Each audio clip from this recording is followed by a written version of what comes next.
Hi everyone, welcome to Lola's Frugal Life. This is episode number 223.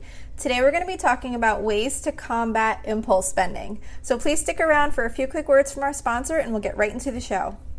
Are you in the mood to learn something new? Well, Skillshare is now offering 1 month free of Skillshare Premium.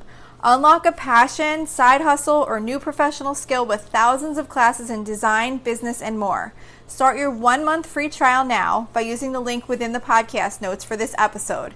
There's no commitment and you can cancel at any time. So why not go ahead and learn a new skill that you have always wanted to have? Hi everyone. So today I wanted to talk about ways to combat impulse spending. And the reason I wanted to talk about this topic is because it's one that it's kind of like one of the topics that really can have one of the bigger impacts to your financial goals, because most of the time impulse spending is what causes us to go over budget in our regular general spending categories, like whatever dollars you have budgeted for things outside of your regular standard bills. It's all those little things that we purchase here and there, $20 here, $25 there, $10 here, and before you know it, at the end of the week, you've spent an extra $150 that you didn't have budgeted for. So I just think it's really important to just kind of remind ourselves of this periodically and just kind of do things to control our impulse spending the best that we can. Impulse spending, it's basically when we make a purchase on a whim without really considering how it's going to impact our financial situation. So in order for us to achieve our financial goals that we've set for ourselves, it's really important to be aware of impulse spending and do everything that we can do to prevent it. So today I was just going to talk about a few tips just to kind of think about to help yourself with avoiding impulse spending.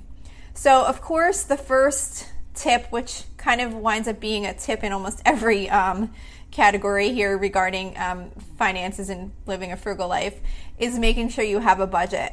And the reason why having a budget helps you combat impulse spending is because if you have a budget that you're really determined to stick to, you know that if you're going to make an unplanned purchase, it's going to cause you to go over budget. And that can really be a big motivator for some people. I mean, if you put down a budget on paper and you don't really have any intention of tracking to it or sticking to it, then of course it's not really going to help you. But if you have a budget that you've really spent time on and you are really determined to make sure you stick to it so you can meet certain goals, whether that's paying off debt or saving or whatever those goals might be, you know that by following that budget, you can meet certain goals. And if you don't follow it because you're making other purchases outside of that budget, it's going to set you back. So that can really be a big motivator for some people. And of course, within your budget, it's always a good idea to have some dollars in there for certain little impulse purchases, so that you're not super restricted and never being able to purchase anything. Maybe you might see something in a store that is something that you've really always been looking for, and you see a great one at a great price, whatever it is, whatever the item might be. You want to have some dollars in there for some of these little discretionary purchases so that you could say, okay, I have this much money set aside, I can use that to buy this thing. It's really about having funds set aside for purchases that you might want to make, but also at the same time really thinking about those purchases and saying, is this what I really want to use that little bit of discretionary money that I have set aside for? So even having some discretionary money in your budget, just by having a dollar threshold, it will still help make you think twice before spending that, because you'll know that once you make this purchase, maybe that's now used up all your discretionary money for the week, and it kind of will help you consider if this is something you really want to use that money on or not. So budgeting, always key in almost every financial topic that we're talking about. Another tip is to really try and create some financial goals that are exciting to you. A lot of our goals focus on things like retirement savings and stuff like that that's really long term. And those are exciting too. Maybe you think you might want to retire early or things like that. But you might also want to have some ones that aren't so long term also. Maybe you want to hit certain savings goals. Maybe you want to hit a certain emergency fund dollar amount, or maybe you're saving for a certain vacation that you really want to do, or even just like a day getaway. Maybe you want to go spend time in like a local city and go to some museums or whatever it might be. If you have some financial goals that are a little bit shorter term that you're trying to save up for, those can really kind of help keep you from making impulse purchases, because you can really focus on what those goals are and talk about them and review them often, so that you kind of keep them on your mind, so that when you see something in the store that you might just want to grab on a whim and make a purchase, reminding yourself that if you make this $20 purchase, that's $20 less now that you can put towards that goal. So just kind of having some goals that are like really exciting to you, that are maybe a little bit more on the shorter term, some things you want to save for, that can really help you in making a decision. If you stop yourself for a second and say, hey, do I really want to put this money to this, or would I rather have this extra money to put towards this goal that we're saving up for? Also, one thing that I find really helpful is to just remind yourself how much better it feels to make a purchase when you've actually planned for it. So if you see something that you truly love, but you don't have the money for it right now, you don't have the money in your budget and you don't have anything saved up for it, see what you can do to add it to your budget. So when you save up for something and you have it budgeted for, it's such a different feeling to go out and make that purchase. You won't ever have that regretful feeling that you might get when you're updating your budget and you forgot that you made those two other $30 purchases earlier in the week, and now you're over budget, and it's kind of like that, like, oh my gosh, I wish I didn't buy that, I wish I didn't spend that extra money, now we're over, I got to pull it from somewhere else. It's totally a different feeling when you see something that you like and you come home and you say, okay, this is something that I really want to get. Let me see how much I could save up each week so that I can buy this item. And it's fun to like save up for something, because even if you're just saving a few dollars each week, as you see the money accumulate, it's just kind of fun to do. I don't know. I think it's fun to like, say, oh, I have this much saved for this so far. And anticipation is part of the fun in life too. So by saving up for things, you can kind of extend the joy out of getting that item that you really want. And sometimes as you're saving up for it, your mind might change and you might realize, I don't really need that much. I think maybe I'm going to put this money towards something else. So there's no harm in saving up anyway. You can always reallocate it to something else. But it's really just kind of making those planned purchases. It just gives you such a better feeling than just going out and purchasing something that you had no plans on purchasing that day, and then setting yourself up for having gone over budget for the week. Another tip for people that have that find that they are very likely to click on sales or promotional emails where it's like, if you don't get this today, we'll never have this deal again. Maybe try to unsubscribe from those promotional emails. If you want to buy a Yankee Candle, you can find their website easily. You do not need to be on their mailing list. Now, the trouble I have with this tip only, though, is that I have tried to unsubscribe to email lists. I've spent so much time sitting there going through every single email and unsubscribing, and I don't feel like I ever saw a difference. I don't know if it even worked. So if you do try and unsubscribe and it didn't work for you, maybe try to make it a habit to just automatically delete the email without even reading it. Like if you see, I don't know, I'm using Yankee Candle as an example, but whatever, you see an email from Yankee Candle, just automatically hit delete. Don't even read the reference sign. Just like delete the emails. Don't worry, there will always be another sale on whatever it is they're promoting.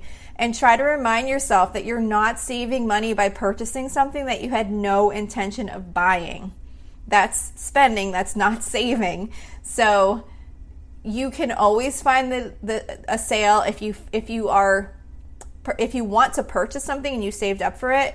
if you go to the website of the store that you want to purchase from, you can see what sales they're offering now. You can check their website periodically to see when a sale comes up if you have the money set aside. But you're just trying to not allow yourself to think you suddenly need to buy candles because they're buy one get one free right now. Well, they offer the same sales over and over again. So just getting rid of those emails for some people, or just automatically deleting them if you're unsuccessful in unsubscribing, can really help with some of those like online impulse purchases. And if you feel like you really struggle too with having apps on your phone to make purchases, consider deleting them off your phone. You know, if you feel like you just, you see something and you think, oh, that'd be really cool to have, and you just click on Amazon and make a purchase real quick, maybe if you just want to get rid of those apps off your phone and make yourself have to go to your laptop, computer, or whatever other devices you might have to make a purchase, putting that little extra barrier and not making it so quick and easy to make a purchase can help in just giving yourself that little extra time to think before you make a purchase that you might not necessarily need. Another tip is to not just go shopping to go shopping. I know a lot of people like to just go shop, and I honestly don't mind going shopping. We have some local little towns that are really cute and fun to go in, but I'm pretty, I've really developed pretty good habits in not making impulse purchases, and I do always have a little bit saved aside for something that if we're in like a really cute shop and I see something I really love, I do usually have a little bit set aside to make those types of purchases, and I'm really pretty good about spending within those limits. But everybody's different, and if you feel like you really struggle with being put in those situations where you go into a store just to window shop and you want to buy things, like without really making sure you have the money, or not really putting that much thought into it, then maybe just don't put yourself in those situations. If you're going into a store, try and make sure you have a purpose of why you're going into that store, what you need to purchase, buying that item, and getting out of the store. You can even try and make it a challenge to yourself to literally just go in and buy the one item that was on your list and get out before you get other things. And especially, even if there's certain sections of a store, like I know, like Target, for example, we were walking around, me and my daughters went there last night, and we were walking around the home area where they have like the blankets and I don't know, just like lots of cute little stuff like bedding and whatever. And, we're walking around the store and you can just kind of like see things that you suddenly think you needed that you never needed 15 minutes ago. So if certain types of areas, even within the store, you find that they cause you to want to purchase things, then just don't go to those areas of the store unless you specifically need to buy something there. So it's really just about kind of being mindful about what triggers you and when you get yourself into situations of spending money that you didn't necessarily want to or need to spend. And then another tip is giving yourself a waiting period. So, whenever you have the urge to buy something, if you can like put it on a list or maybe add it to a shopping cart and save it for later. I don't know how many places do that. Amazon definitely does, and I do this all the time. I'll see something that I like, I'll put it in the cart, and the second I put it into the cart, I go into the cart and I click save for later. And the reason I do that is because it's in the cart, so I know I won't forget it, because sometimes people will make a purchase because they think they want it, and if they don't purchase it now, they're not going to remember to buy it, and then they're not going to have it when they need it. But by putting it in the cart, you know you're not going to forget about it, and you won't forget that was the one that you found that was seemed like a really good one to get if you needed to purchase this item. So adding it to the cart and saving it for later, it's there now, and you can kind of get over that feeling that you're going to forget about this particular item, because you can always just go into the save for later items and look and see what's in there. But often, most times when I put stuff in that save for later item, the save for later, whatever you call it, like bucket or whatever, things just sit there, because I'm like, I didn't wind up really needing it. Maybe I thought I needed it, or maybe I'll need it at some point in the future, but I don't need it now, and it's still sitting there, and I'm still moving along each day and surviving without whatever that item was. So it's really just kind of, and like I said, it doesn't have to be a shopping cart, saving for later. That was just an example of what I do on Amazon, but they've talked about like creating a list. Maybe you could have like in your notes app in your phone or a piece of paper. You see something that you really want, just like jot it down, and it gives you that same idea where like, you're not going to forget about it now. You have it written down, you know the one that you might like, and you just put it on a list. And you give yourself a waiting period to think about it. I've heard of a 24-hour rule. I've heard of waiting 7 days. I've also even heard of a 30-day list where you put things on a list and wait 30 days. Like you put something on a list, you put a date next to it, and 30 days later you look and see like, do I still really need this? But again, even the 24-hour rule, waiting a week, whatever time period you choose, there's no right way to do it. It's really just about the idea of giving yourself time to think before you make a purchase, because often after you give yourself some time, the excitement will wear off and you'll find that you might not even need or want the item anymore. So it's really just about being mindful about your purchases and not just saying, oh, that's so cool, I want to get that purchase, and it's coming to your door in 2 days. You want to give yourself some time to think and cool off, and then see if it's something that you really truly do want and where the money's coming from. Is it budgeted for, or is it something you need to save up for? So that's kind of all the tips I have today for combating impulse spending. I hope some of these were helpful to you. Don't forget, you can email me with any questions or suggestions at lolasfrugallife@gmail.com. You can also follow me on Instagram and Facebook at lolasfrugallife. You can find blog posts for each episode on my website at lolasfrugallife.com. And you can also join our private listeners group at facebook.com/groups/lolasfrugallife. And if you enjoy the show, please make sure to subscribe on Apple Podcasts, YouTube, Spotify, wherever you listen from. And I would also love if you'd screenshot the show and tag me on Instagram. That would really help in letting others know about the show and that you're listening. And also, if you can please take a couple of seconds to rate and review the podcast, I would be so, so appreciative. It's supposed to really help with growing the audience so that people can find the podcast and others can maybe get some benefit out of it. So if you wouldn't mind doing that, I'd really appreciate it. And that's it for today. Thank you so much for listening, and I hope you have a really awesome day.